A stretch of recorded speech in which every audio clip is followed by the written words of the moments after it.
to take a look at this Corvette. It is exceptionally nice.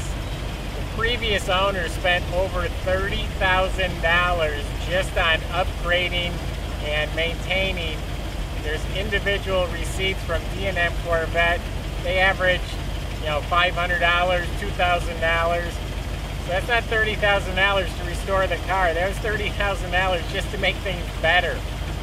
It's got power steering, power brakes, power antenna, power windows. It's a numbers match car. It has a 4-speed, has soft leather seats. It looks like it's an older body off frame restoration. Top side looks brand new. The underside looks like it was off the frame and restored. And the fiberglass is excellent. D&M Corvette inspected it. They put in writing that it's a no-hit car. But this Corvette has a lot to offer. Functioning real well. The power antenna works.